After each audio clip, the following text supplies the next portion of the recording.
Hi, my name's AJ. I'm from San Diego, and I'm studying finance here. Hey everybody, my name's Joe. I'm from Pittsburgh, and I'm a junior economics major. I'm Nathan. I'm from DC, electrical engineering and pre-law track. You want to be smarter right now than you were 45 minutes ago. You just want to be smarter. You want to be more thoughtful. It's not about who's right and wrong. If you tend to lean toward a more pull yourself up by your own bootstraps conservative argument, if you don't take into account what people like the social structure side, the things that happen outside of people's control, if you don't take that into account, you're not making a very smart argument.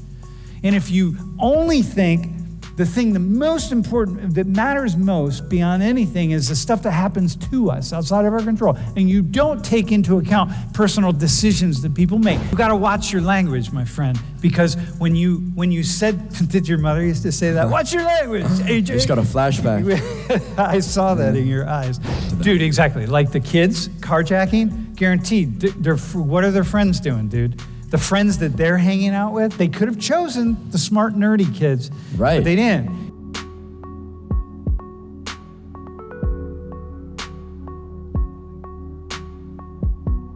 So when we talk about household net worth, you're in finance, right? Can you tell them what household net worth is?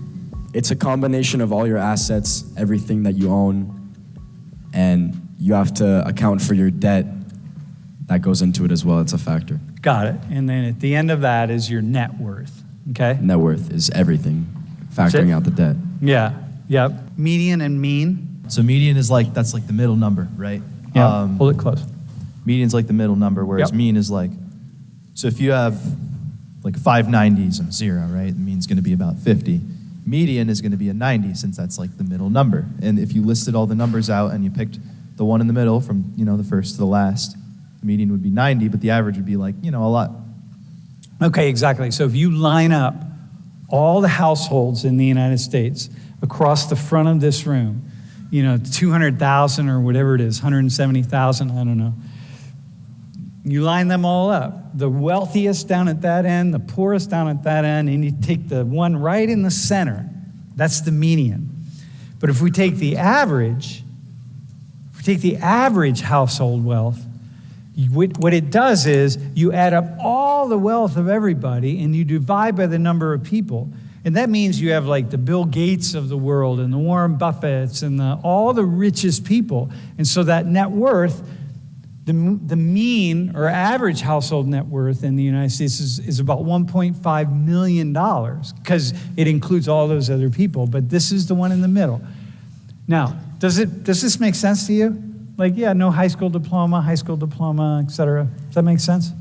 Yeah, considering college degree can vary a lot, right? Like you have a STEM degree or like a PhD, you're gonna end up getting paid a lot more naturally. Not all PhDs get paid a lot more, my friend. True, very true. Those in sociology don't necessarily get paid a lot more. And that's the crazy thing. You people would imagine, Sam, he teaches this big class, he must make a lot of money. I wish I could tell you how much money I made, but I'm not going to. But listen, at the same time, when you have degrees like sociology, by the way, those of you, you might want to just go apprentice being an electrician or a plumber. Man, you make so much more money. You know what I mean? Oh my God. You don't even need to graduate high school. You do so well. Oh my God. So now we're gonna go back to what Brooklyn was talking about, and I wanna have a conversation here, right? This is what you're talking about right here. This is the lasting legacy. Half of all white families have $188,000 left over.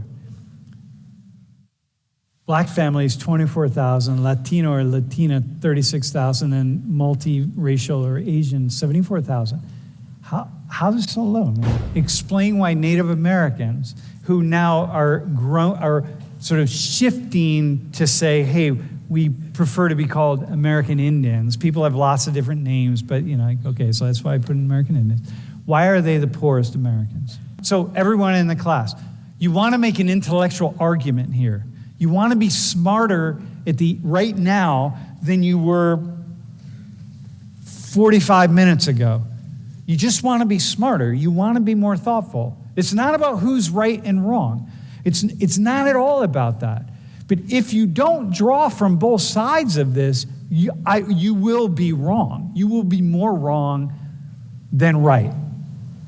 And that means that if you tend to lean toward a more pull yourself up by your own bootstraps conservative argument, if you don't take into account what people like the social structure side, the things that happen outside of people's control, if you don't take that into account, you're not making a very smart argument.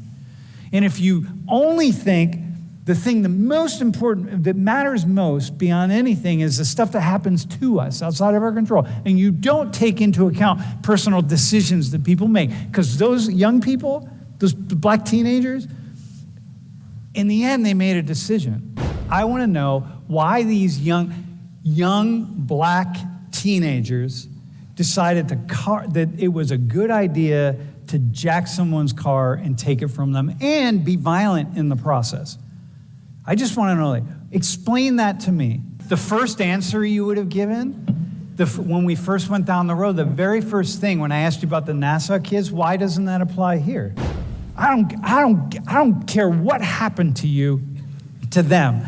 I don't care what they went through. In the end, they could have gone through the most horrific thing that you could ever possibly imagine. In the end, they made a decision to carjack. So it's like, okay. It's what it is. And I want to understand that decision, because if I can understand what got them, so now I suddenly sound like a bleeding heart liberal, right? But listen, if you were the kids, if you were the carjackers, I'd be saying, listen, man, come on. Help me to understand how you got to the place where you thought that was a good decision. And now I sound like, oh, he's not putting responsibility onto them, or he's being this bleeding heart guy. And it's like, no. Explain it to me, because if I can understand what led you to do that, then I'm more likely to be able to understand what leads other people to do it, and then I'm more likely to be able to stop it. You see, which is ultimately what we want to do. Okay, so anyway, both sides, okay? Okay, go back to Native Americans. So, bro, we'll start with you. Explain why Native Americans are have the poorest households in the United States, drawing on as much as you know. So, it's unfortunate that a lot of things cost money, and that money provides experiences for people. And even if you have a bad time, a bad experience, depending on the way you look at that, it can be beneficial and positive, and you're always going to be growing from every single encounter, experience that you have. And people who were raised a certain type of way, where they're heavily influenced by their culture and the people around them, are set in a certain direction, and their mind, everything about it is, they have a tunnel vision almost, okay, of what their values are, what they would want to do, what they like to do, what their friends are doing, what their role models are doing. It all factors into that, and that's more the social structure, right? Okay. Your friends, your parents. Yeah, but I gotta change something you said, because something you said, please, yeah, immediately I guarantee you lost people. Okay. Right? That kind of, and what you said, people are set. It's like no, they're not set. They tend to be. What we see is they're more likely to be oriented in a Definitely direction. More likely to be oriented. But you got to watch your language, my friend, because when you said, did your mother used to say that? Watch your language, AJ. Just got a flashback. I saw that in your eyes, dude. No, because the moment you're in a debate with someone, the moment you say something like that, they just you lose them. It's like no. Yeah, of course. So they tend, people. What we see often is they tend to be set, and we don't always need money. Money is not the only thing that leads to experiences. 100%. But you didn't say it this way, so you got to go back and change that too. You have to say money helps so often it helps you experience. It's not the only thing that's necessary, but it definitely does factor in and help that experience. People are oriented towards sticking down the familiar, comfortable path. Not many people are willing to step outside of that path because it's challenging. Not many people. People tend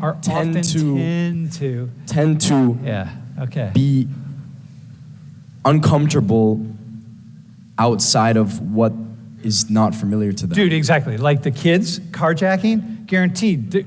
What are their friends doing, dude? The friends that they're hanging out with, they could have chosen the smart, nerdy kids, right? But they didn't. And the friends they're hanging out with are doing the same kind of stuff that they're doing. And it So goes it's back to what they value and what they view as whatever it is. It could be cool. anything. Man. It could be anything. It's a lot of things. It's different for everybody, but.